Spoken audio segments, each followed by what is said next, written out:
Penyelewengan projek kapal perang RM890 juta. Pada 16 Disember tahun 2011, Kementerian Pertahanan mengeluarkan surat lantikan kepada Bustad Naval Shipyard untuk membina dan membekalkan 6 Second Generation Patrol Vessels SGPV Literal Combat Ship LCS dengan jumlah kontrak RM9 bilion.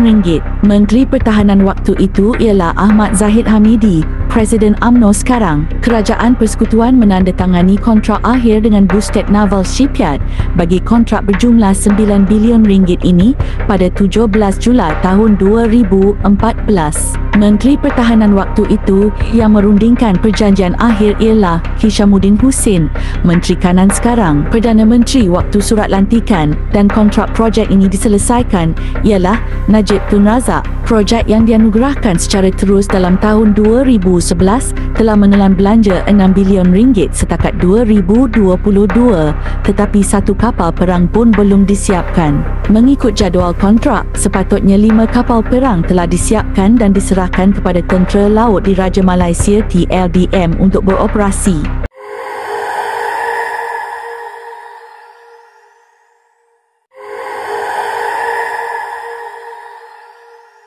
PAC Parlimen memandang serius isu kegagalan pembekalan 6 buah kapal peronda generasi kedua Literal Combatant Ship LCS oleh Kementerian Pertahanan MINDEF yang membabitkan nilai perolehan sebanyak RM9 bilion, yang mana juga merupakan perolehan yang terbesar dalam sejarah MINDEF.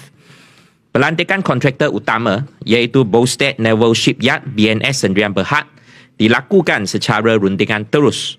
Sehingga Oktober 2020, sejumlah RM6.083 bilion telah pun dibayar dan tidak ada sebuah pun kapal LCS yang telah siap dibina, walaupun mengikut jadual sepatutnya 2 buah kapal LCS harus siap dibina dan diserahkan setakat ini.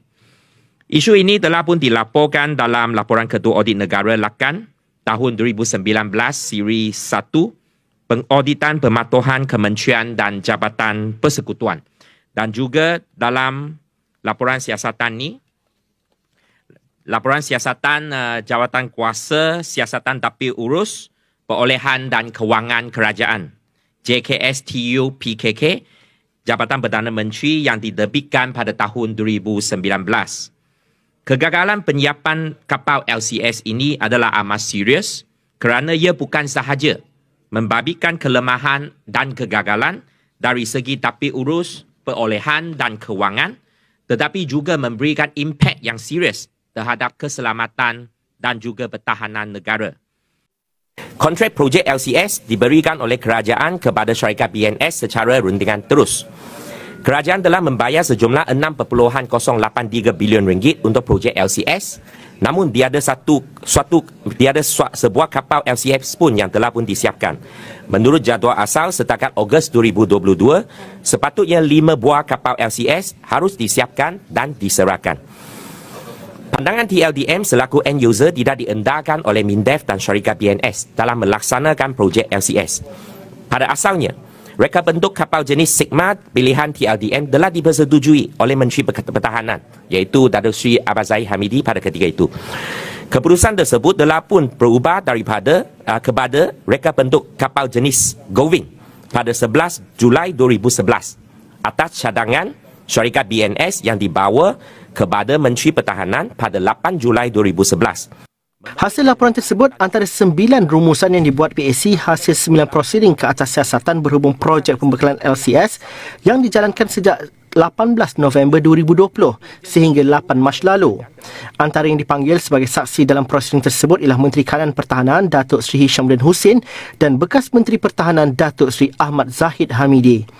Wong menambah laporan itu turut mendapati kerajaan gagal mengesan kedudukan keuangan BNS yang lemah sehingga memaksa kerajaan membuat pembayaran pendahuluan sehingga RM1.36 bilion kepada syarikat tersebut. Tindakan tersebut bertentangan dengan surat perkeliling perbuatan Perbendaraan Bil 5 tahun 2007 yang berkuat kuasa ketika itu. Kedudukan keuangan syarikat BNS adalah lemah dan kritikal disebabkan salah guna kuasa dan kepincangan dalam pengurusan keuangan. Setakat tahun 2018, hutang syarikat BNS kepada OEM adalah sebanyak RM801 juta, manakala pinjaman syarikat BNS dengan institusi keuangan pula adalah sebanyak RM956 juta. PAC juga mendapati terma-terma kontrak adalah lemah dan tidak memihak kepada kerajaan. Pembayaran projek LCS dibuat berdasarkan kemajuan aktiviti atau pembekalan item dan bukan berdasarkan kemajuan sebenar. Sehingga kini, rekaan akhir kapal juga masih belum dimuktamadkan oleh kerajaan dan syarikat BNS, menyebabkan arahan perubahan kerja dikeluarkan secara berterusan dan membuka ruang berlakunya manipulasi. Justru sebagai langkah penambahbaikan, PAC mengesyorkan 7 perkara untuk dilaksanakan kerajaan. Ia termasuk menggesa Suruhanjaya Pencegahan Rasuah Malaysia mengambil tindakan segera terhadap semua penemuan dalam laporan PAC. MINDEF juga perlu membentangkan laporan kemajuan projek LCS tiap 3 bulan kepada PAC sehingga projek LCS disempurnakan. Dia patut bimbang pasal kapal perang yang tak siap-siap. Dulu Zahid, sekarang Hisham, UMNO sama UMNO tukar macam mana pun, duit sudah habis, kapal sampai sekarang tak siap. Itu yang menjadi kepercayaan orang sekarang. Maka kita perlu ke hadapan, menerangkan keadaan sebenarnya. Duit tak lesap. Duit digunakan membeli peralatan perang. Kapal, tuan-tuan puan sekalian, sedang dibina. Dia cuma dalam Ketua Audit Negara punya laporan mengatakan kapal tidak dihantar ataupun kapal tidak disiapkan dalam masa yang ditentukan, iaitu tahun 2022. Itu saja. Tetapi boleh dispin begitu rupa. Saya akan mendapat taklimat berkenaan dengan isu LCS ini daripada pihak-pihak yang berkenaan agar saya boleh benar-benar melihat latar belakang dia dan apa isu dia dan the way forward untuk kita pastikan supaya kapal-kapal ini dapat kita bina.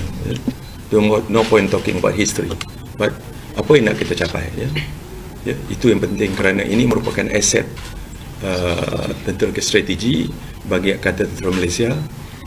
You put so many people in jail, so no point, but we have to concentrate. What need to be done. We must deliver. So we have to bite the bullet and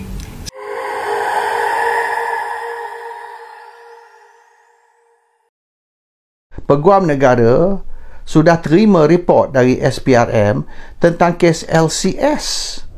Sebab apa? Sampai hari ini isu LCS ni senyap. Nah, kita kena ingat lah, jangan lupa lah. Kes LCS ni PKR yang bawa keluar ni. Rafizi Ramli dulu. Rafizi Ramli yang kecoh tentang kes LCS. So, DAP, PKR, orang macam Rafizi Ramli, mereka yang bangkit cerita LCS. Dan LCS ni dikatakan melibat beberapa menteri. Termasuk Hishamuddin, termasuk Najib. And it seems yang penting termasuk Ahmad Zahid Hamidi. Ahmad Zahid Hamidi is one of the 3 ministers terlibat dengan kes LCS.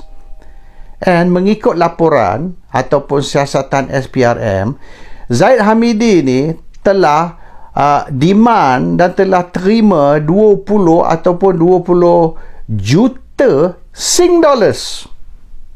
Dan duit ni telah dibayar. Dan Zahid Hamidi telah terima duit tersebut, and then the money trail semua dah ada, dokumen-dokumen komplit menunjukkan yang Baustad bayar kepada 2 syarikat tu transfer kepada money changer di Singapore. Money changer di Singapore transfer balik duit tu kepada money changer di Malaysia, dan akhirnya duit tu dari money changer Malaysia dibayar kepada Ahmad Zahid Hamidi 20 atau 20 juta Sing dollars. Dan the report is there, the documents are there. Dan memang apa jawatan kuasa pun yang ditubuhkan untuk siasat confirm. Memang menteri-menteri ada terlibat, and even Zahid Hamidi ada nota surat maknanya menukar spesifikasi. The specifications were changed atas arahan Zahid Hamidi. Dan specification ni diubah atas arahan Zaid Hamidi tanpa pengetahuan dan tanpa persetujuan pihak Navy. So client dia is Navy, tapi Navy yang tentera laut ni, Navy ni pun tak tahu menahu. Ini dibuat oleh Zaid Hamidi tanpa reference, tanpa perbincangan, tanpa persetujuan mereka. Dan yang penting ini, Zaid demand 20-25 juta Sing dan terima duit tersebut. Everything is there. Report complete. Report tu telah hantar kepada AG. Dan benda ni dibuat atas desakan pembangkang semasa itu yang hari ini sudah jadi kerajaan, iaitu DAP, PKR, Rafizi Ramli sikitnya melalak melolong hari itu, shouting about this LCS. Dan hari ini mereka sudah jadi kerajaan. Senyap. Masa pembangkang kecoh. Bila dah jadi kerajaan, senyap. Sebab apa? Peguam negara AG diperintah untuk KIV case ini. Why are they suppressing this case? When everything is ready, charge sheet pun dah siap. Charge sheet is ready. Cuma nak approval AG je. AG approve je charge sheet, Zaid boleh ditangkap dan di-charge. Serta-merta Zaid boleh ditangkap dan di-charge. Sebab apa tak buat? Bukan kata ni laporan tak siap, siasatan tak kau. No, siasatan dah complete. Laporan dah complete. Laporan tu sedang duduk atas meja Peguam Negara. The report is on the AG's table. Why no action?